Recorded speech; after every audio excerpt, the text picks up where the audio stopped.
Hello friends, ಗುರುವಾರದಲ್ಲಿ ಏನಾಗುತ್ತೆ ಅಂತ ಹೇಳಿ ಒಂದು ವಿಡಿಯೋ ನೋಡೋಣ. ಅದಕ್ಕೂ ಮುಂಚೆ ವಿಡಿಯೋ ಇಷ್ಟ ಆಯಿತು ಅಂದರೆ ಸಬ್ಸ್ಕ್ರೈಬ್ ಮಾಡ್ಕೊಳ್ಳಿ, ಹಾಗೆ ವಿಡಿಯೋಗೊಂದು ತಪ್ಪದೆ ಲೈಕ್ ಕೊಡಿ. ಫ್ರೆಂಡ್ಸ್, ಮೊದಲಿಗೆ ಪಾಪ ಇವರೆಲ್ಲರೂ ಕೂಡ ಅವನು ಒಳ್ಳೆಯನಾಗಿದ್ದಾನೆ ಅಂತ ಹೇಳಿ ನಂಬ್ತಾ ಇರ್ತಾರೆ. ಇವರು ಒಂದಷ್ಟು ಜನ ನಂಬ್ತಾ ಇರೋದಿಲ್ಲ. ಅದೇ ಟೈಮಲ್ಲಿಗೆ ಇಷ್ಟ ಫೋನ್ ಮಾಡಿರ್ತಾಳೆ. ಆಗ ಏನು, ಯಾಕೆ ಫೋನ್ ಮಾಡಿದೆ ಅಂತ ಹೇಳಿದಾಗ, ಏನು ಬೇಬಿ, ನಾನು ಕೊಟ್ಟಿರೋ ಶಾಕು ಹೇಗಿದೆ ಅಂತ ಹೇಳಿ ಚೆಕ್ ಮಾಡ್ತಾ ಇದ್ದೆ, ತುಂಬಾ ವರ್ಕ್ ಆಗ್ತಾ ಇದೆ ಅನಿಸುತ್ತೆ, ನಾನು ಫೋನ್ ಮಾಡಿದ ತಕ್ಷಣ ಪಿಕ್ ಮಾಡಿಬಿಟ್ಟಿದ್ಯಾ ಅಂತ ಹೇಳಿದಾಗ, ನೋಡು, ನಾನೇನು ಎದ್ರುಕೊಂಡು ನಿನಗೆ ಫೋನ್ ಪಿಕ್ ಮಾಡಿಲ್ಲ, ಇನ್ನು ಮುಂದೆ ನನಗಾಗಲಿ ನಮ್ಮ ಮನೆಯವ್ರಿಗಾಗಲಿ ಯಾವುದೇ ರೀತಿ ತೊಂದರೆ ಕೊಡಬೇಡ ಅಂತ ಹೇಳೋದಕ್ಕೆ ಫೋನ್ ಮಾಡಿದ್ದೀನಿ. ನನಗೂ ನಿನಗೂ ಯಾವ ಸಂಬಂಧನೂ ಇಲ್ಲ. ನೋಡು ತಾಂಡವ್, ಹೇಳ್ದೆಲ್ಲ ಈ ಮಾತು, ನನಗೂ ನಿನಗೂ ಯಾವ ಸಂಬಂಧನೂ ಇಲ್ಲ ಅಂತ ಹೇಳಿ ಅದು ತಪ್ಪು ಹೇಳ್ತಾ ಇದ್ದೀನಿ ಕೇಳು. ನೀನು ನನಗೆ ಮದುವೆ ಆಗಿದೆಯಾ ಕಣೋ, ನನಗೂ ನಿನಗೂ ಸಂಬಂಧ ಇದೆ, ನಮ್ಮಿಬ್ಬರಿಗೂ ಗಂಡ ಹೆಂಡತಿ ಸಂಬಂಧ ಇದೆ ಕಣೋ ಅಂತ ಹೇಳಿದಾಗ, ಹೆಚ್ಚೆ ಅದನ್ನೆಲ್ಲ ಬಿಟ್ಟು ನೀನು ಸಾಹಸನೇ ಬೇಡ ಅಂತ ಹೇಳಿ ಬಂದಿರೋದು. ಒಬ್ಬಳೇ ಒಂಟಿಯಾಗಿರೋದು ಎಷ್ಟು ಕಷ್ಟ ಅಂತ ನಿನಗೇನು ಗೊತ್ತು ತಾಂಡವ್. ನೀನು ಇಲ್ಲಾದರೆ ನನ್ನ ಜೊತೆ ಇರ್ತಿದ್ದೆ, ಇಲ್ಲಿ ಬೇಡ ಅಂತಂದರೆ ಅಲ್ಲೋಗಿ ನಿಮ್ಮ ಇಡೀ ಫ್ಯಾಮಿಲಿ ಜೊತೆ ಇದೆಯಾ.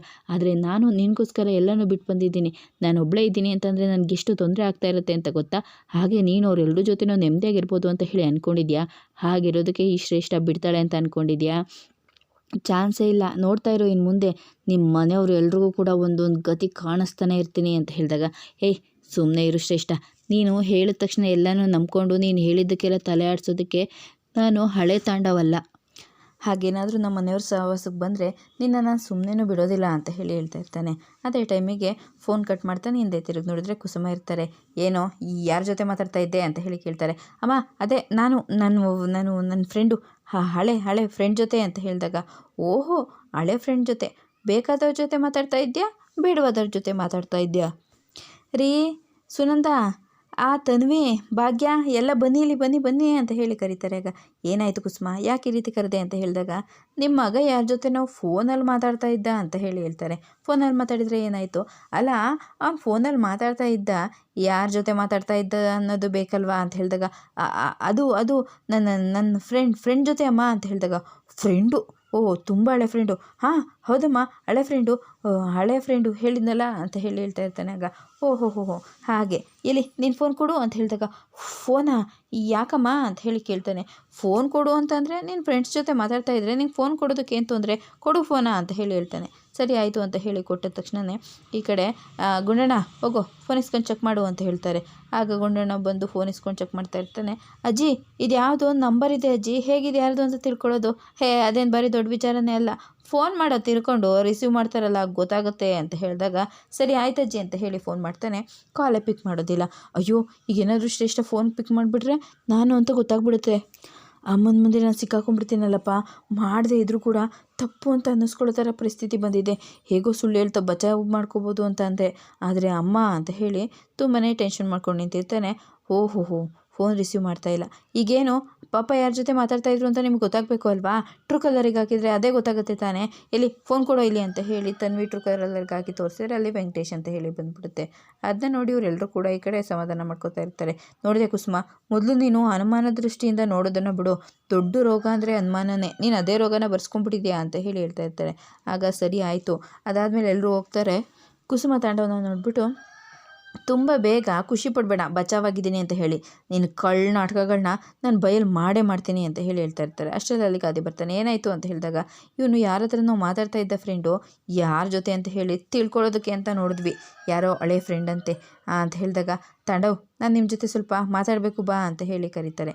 ಸರಿ ಆಯಿತು ಅಂತ ಹೇಳಿ ಹೋದ ತಕ್ಷಣ, ಏನು ಬ್ರದರ್ ಕರೆದ್ರಲ್ಲ ಅಂತ ಹೇಳಿದಾಗ, ಅದು ನನ್ನಿಂದ ಏನಾದರೂ ಸತ್ಯನ ಮುಚ್ಚಿಟ್ಟಿದೆಯಾ ಅಂತ ಹೇಳಿ ಕೇಳ್ತಾರೆ. ನಾನಾ, ಇಲ್ವಲ್ಲ ಬ್ರದರ್ ಅಂತ ಹೇಳಿದಾಗ, ನೋಡು, ನಿನಗೆ ನನ್ನ ಹತ್ರ ಏನಾದರೂ ಹೇಳ್ಕೋಬೇಕು ಅಂತ ಅನಿಸ್ತು ಅಂತಂದರೆ ಹೇಳು ಅಂತ ಹೇಳಿ ಹೇಳ್ತಾರೆ. ಸರಿ ಬ್ರದರ್ ಅಂತ ಹೇಳಿದಾಗ, ಬ್ರದರ್ ನಿಮ್ಮ ಹತ್ರ ಒಂದು ಮಾತು ಹೇಳಬೇಕು.